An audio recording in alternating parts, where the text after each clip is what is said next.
Hello বন্ধুরা, আবার এসেছি আজকে নতুন একটা রেসিপি। বোয়াল মাছের রেসিপির আগেও আমি করে দেখিয়েছি। বিভিন্ন রকমভাবে বোয়াল মাছ করা যায়। অত্যন্ত লোভনীয় খাবার মাছটা এটা। এই পদটা খেতে খুবই ভালো লাগে। তৈলাক্ত মাছ প্রথমে বেশি করে হলুদ দিয়ে নুন দিয়ে মাখলাম, নাহলে এই বোয়াল মাছ খুব তেল ভাজতে গেলে খুব ফোটে। একটু বেশি যদি হলুদ পড়ে তবে আর অতটা খুব একটা ফোটে না। যখনই রান্না করবেন বোয়াল মাছ একটু ঢাকা দিয়ে রান্না করবেন, নাহলে চোখে মুখে গিয়ে ফুটে তেল পড়তে পারে। হালকা করে ঢেকে ঢেকে রান্না করবেন, তাহলে আর গায়ে পড়বে না। এই জন্য আমি বেশি করে হলুদটা দিয়ে দিলাম। এই বোয়াল মাছ তৈলাক্ত মাছ খেতে খুবই ভালো লাগে। সারা সিজনেই পাওয়া যায় বোয়াল মাছ, ছোটো বড়ো সব রকম মাছই পাওয়া যায়। কড়াইয়ের মধ্যে তেল দিয়ে দিলাম। তেলটা ভালো মতো গরম হতে দিতে হবে। এবার বোয়াল মাছগুলোকে এক এক করে আমি ছেড়ে দিচ্ছি।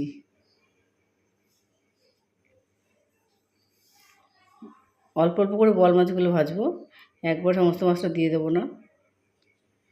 আমি পরিমাণ মতোই তেলটা নিয়েছিলাম। বোয়াল মাছগুলোকে একটু কড়া করে ভাজতে হবে। এভাবে একটু লাল লাল করে আমি ভালো করে ভেজে নিয়েছি। এক পিঠটা ভালো করে হয়ে গেলে তবে আরেক পিঠটা উল্টাবো। অনেক সময় কড়াতে লেগে যায় এই বোয়াল মাছ।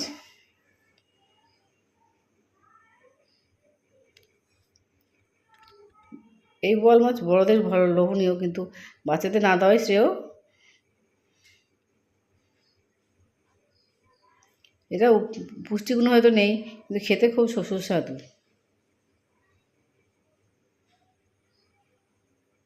এই মাছগুলোকে আমি এক এক করে তুলে নিচ্ছি।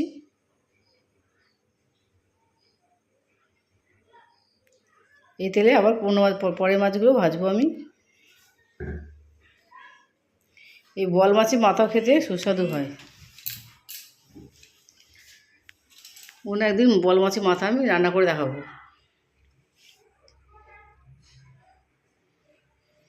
বাড়িতে অবশ্যই একবার করে ট্রাই করে দেখবেন। যারা বোয়াল মাছ অনেকে হয়তো পছন্দ করেন না, তারা বাড়িতে এভাবে রান্না করে দেখবেন, তারাও খেতে ভালো লাগবে, তাদেরও খেতে ভালো লাগবে। এর মধ্যে বেশি কাটা থাকে না, কাটা থাকলেও সহজেই কাটাটা খোলা যায়। নরম নরম মাছটা হয়।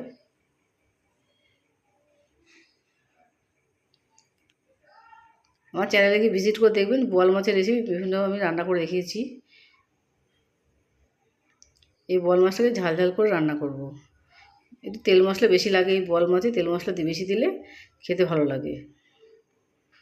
এই মাছ হালকা করে রান্না করতে হবে না।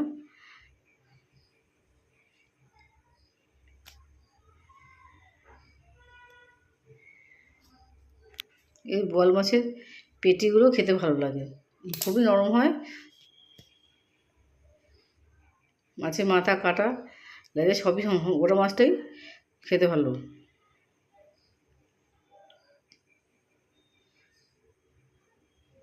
এই মাছটা আমি পেঁয়াজ দিয়ে রান্না করব। আমরা পেঁয়াজ রসুনও দিতে পারেন। বেশি করে পেঁয়াজ কুচি নিয়েছি, আর একটা বড় দেখে টমেটো নিয়েছি।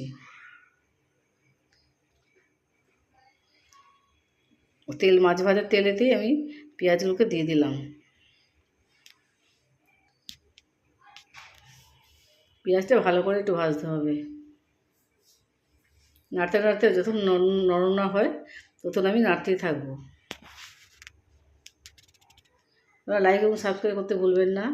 কমেন্টে আমাকে জানাতে পারেন এই মাছ কেমন রান্না হয়েছে। বেল আইকন প্রেস করলে তাড়াতাড়ি আপনারা নোটিফিকেশান পেয়ে যেতে পারেন।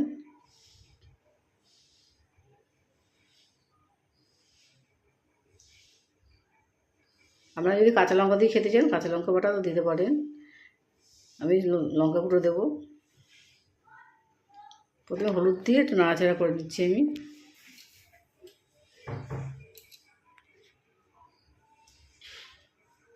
এবার আমি লঙ্কা গুঁড়ো দিচ্ছি। যে যেমন ঝাল খান সেই পরিমাণে ঝাল দেবেন। যারা বেশি ঝাল খান তারা বেশি দিতে পারেন, যারা কম খান তো কম দেবেন।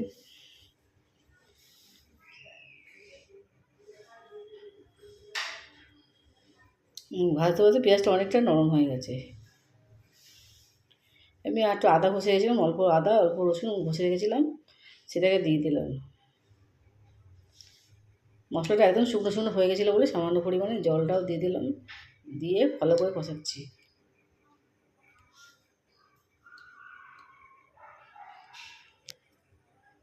নাড়তে নাড়তে আবার জলটা শুকিয়ে ফেলবো আমি।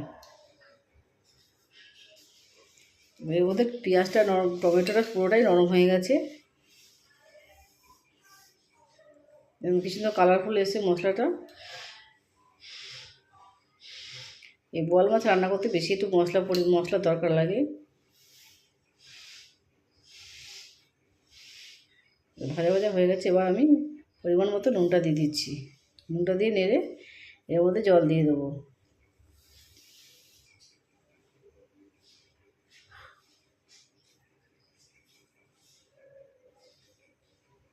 মাছ অনুযায়ী আপনারা জল দেবেন, বেশি জল দেওয়ার দরকার নেই। মাছ এর মধ্যে ফুটে উঠলে আমি মাছ দিয়ে দেবো।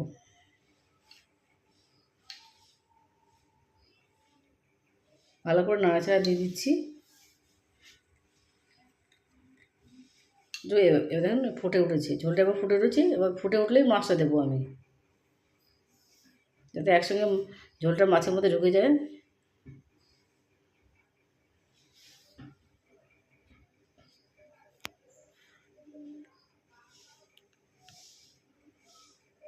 এবং ভালো মতো ঢুকে যাচ্ছে। বেশি জলও দিইনি, একদম শুকনো রাখবো না।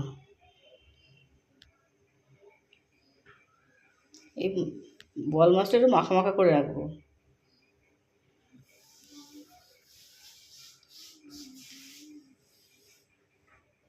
অনেকটাই শুকিয়ে এসছে, যেমন রেডি আমার বোয়াল মাছ। বোয়াল মাছের তেল ঝালে খুবই খেতে ভালো। এটা অবশ্যই একবার রান্না করে দেখবেন।